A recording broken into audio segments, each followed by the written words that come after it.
Okay, y'all, I'm back with more African diaspora history books. And tonight I got a lot of books, so I'm not going to list the names of all of them. I'm going to show them to you, and you're going to have to just kind of just look get it from there because I can't. There's not enough space for here. So tonight, what I want to talk to you about are folk tales, specifically African American, African diaspora folk tales. Um, Reading stories from different cultures to me is important because you get a chance to see how people express their philosophy and how they teach through stories. And every culture has their own particular stories that they write. And sometimes to understand those stories, you have to understand something about their cultures to get the message from the story. And sometimes you do, and sometimes you don't. Um, in my when I first started writing, I incorporated a lot of different folk tales or information from different folk tales into my fiction.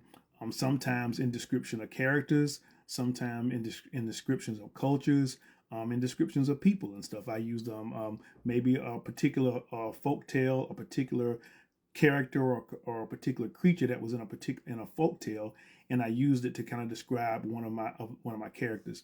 Now, the first book that I'm going to show you is probably the only book that I've read all the way through, and it was the very first book I got about African folk tales, and it's this one right here called "A Treasure of African Folklore." This is the very first book that I purchased that had a collection of African folk tales. And the thing I like about this book is that this book is divided into different cultures, and it focuses on a particular cultures because I mean, Africa is full of different cultures, and each culture has their own stories to tell. So what Harold Corlander did was that he focused on particular cultures and had stories from those cultures and talked about it. Like he has stories here from Canaan Bornu. He has stories from the Hausa. He has some stories from the Manding people. He has some stories from the Akan people of Ghana, the Yoruba.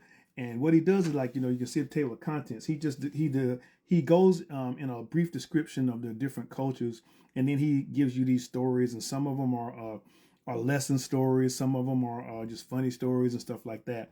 So, like I said, this is the very first book that I purchased for folk tales, and I used it. Sometimes I get very specific with particular cultures, especially when I was writing Changa Safari and focusing on the Swahili culture. And not only did I purchase a book that had Swahili proverbs, which I use frequently in Changa Safari, but I also purchased this book, Myths and Legends of the Swahili.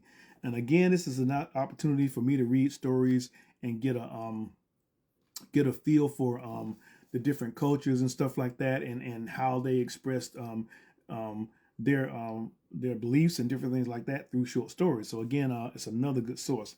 Now, this is another book that I purchased because I heard about it so much, and every time I would talk about African folk tales, this book would come up.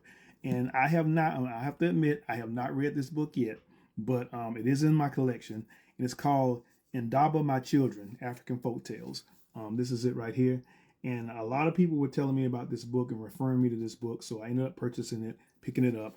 I think most of the stories in this book are concentrated on like Zulu culture. If I'm mistaken, I think that's what it basically is.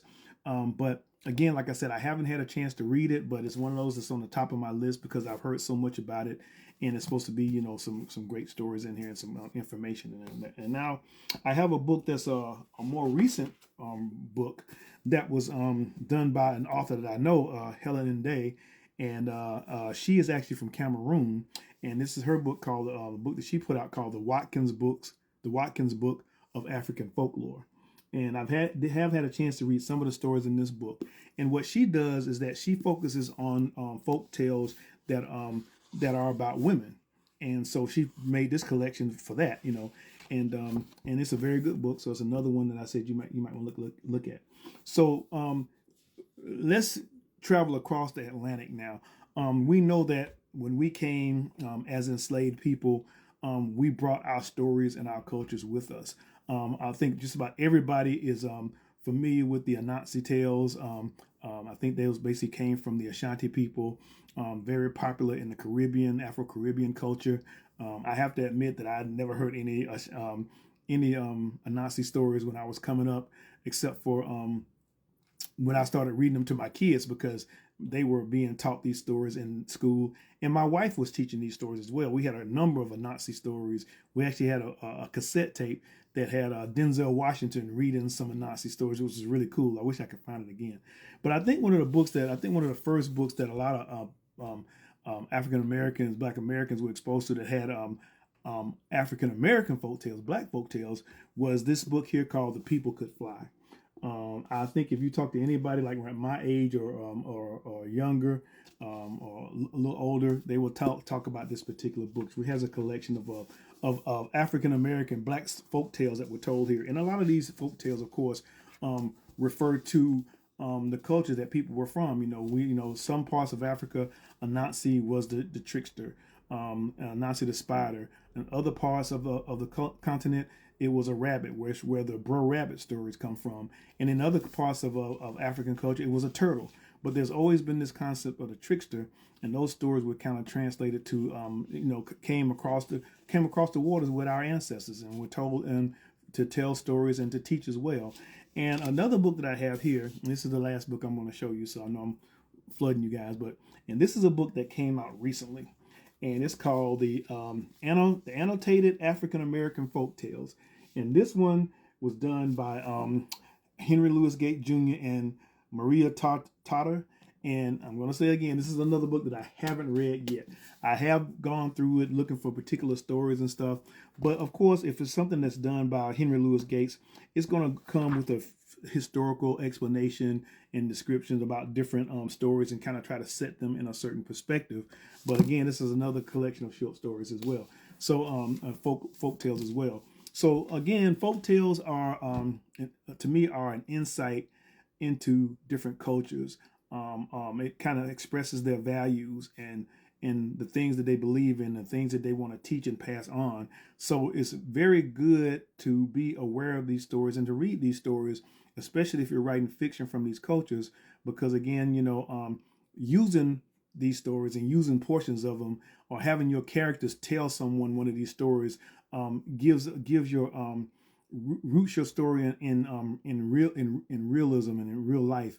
And it's also really cool when someone from these particular cultures picks up your book and they're reading it and they come across something like this, and it like brings a smile to their face because they're like, okay, oh yeah, this is from my culture, this is from where I'm from, and stuff like that. So that's another reason why I do it. I wish I had more books from Afro Caribbean cultures. I wish I had more folk tales from Afro Brazilian, Afro Colombian, and that's something that I'm working on to add to my library. But for the meantime, this is what I have.